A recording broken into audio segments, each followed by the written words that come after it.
Corona महामारी की वजह से पिछले 4 साल में बहुत से लोगों का जीवन पूरी तरह बदल गया है। बहुत से लोगों के अपने घर परिवार के लोग कोरोना की वजह से इस दुनिया में नहीं रहे। कुछ लोगों की नौकरी नहीं रही तो किसी का व्यापार खत्म हो गया है। अब धीरे धीरे हालात सामान्य हो रहे हैं, लेकिन फिर भी काफी लोग निराशा का सामना कर रहे हैं। निराशा से कैसे बच सकते हैं, इस संबंध में एक लोक कथा प्रचलित है। कथा में एक लड़का हिम्मत हार गया था और अपने जीवन से ही निराश हो गया था।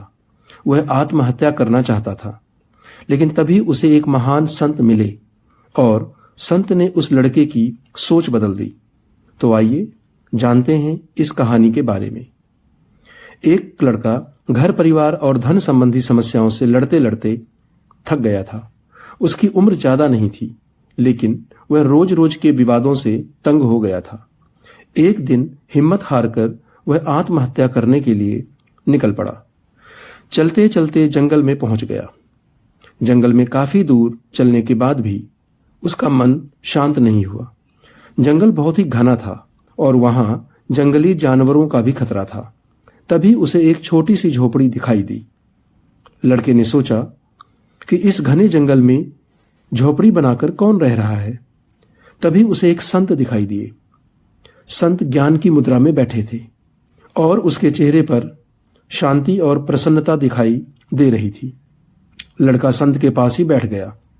संत ने लड़के को देखा तो उसका परिचय पूछा। लड़के ने कहा कि वह अपने जीवन में परेशान हो गया है और आत्महत्या करना चाहता है। इसीलिए इस जंगल में आया हूं ताकि किसी तरह से अपना जीवन खत्म कर सकूं। संत ने लड़के की बातें सुनी और समझ गए कि कम उम्र में मिले कड़वे अनुभवों के कारण यह ज्यादा निराश हो गया है।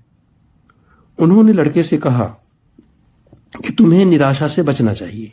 समस्याएं तो आती जाती रहेंगी, हर समय एक सा नहीं रहता।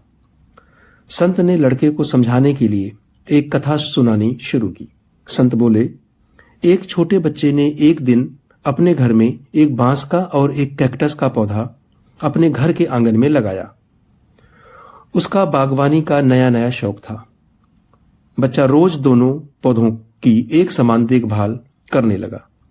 रोज सुबह सुबह पानी देता, धूप छांव में पौधों का ध्यान रखता। काफी समय बीतने के बाद कैक्टस का पौधा तो पनप गया, लेकिन बांस के पौधे में कोई बदलाव नहीं दिख रहा था।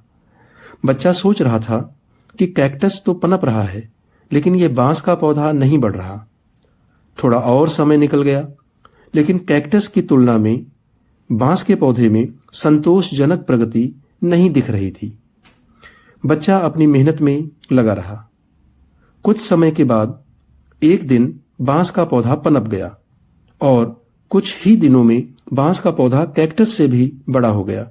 संत ने उस निराश लड़के से कहा कि बांस का पौधा पहले अपनी जड़ें मजबूत कर रहा था, इसीलिए उसे पनपने में समय लगा। लेकिन वह बच्चा भी अपनी कोशिशों में पीछे नहीं हटा। हमें भी अपने जीवन में 2 बातें ध्यान रखनी चाहिए। पहली बात यह कि हालात कैसे भी हों, सकारात्मकता और धैर्य न छोड़ें। दूसरी बात यह कि पहले हमें अपनी जड़ें मजबूत करनी चाहिए। अगर हमारा आधार मजबूत होगा तो हमारा काम तेजी से आगे बढ़ेगा। सकारात्मकता और धैर्य रखेंगे तो जीवन में जल्द ही संतोषजनक बदलाव दिखाई दे सकते हैं। जय श्री कृष्ण। और हाँ दोस्तों, अंत में मैं यही कहना चाहूंगा कि यदि यह मोटिवेशनल कहानी पसंद आई हो तो चैनल को लाइक व सब्सक्राइब करना ना भूलें। साथ ही बेल आइकन को भी प्रेस करना ना भूलें।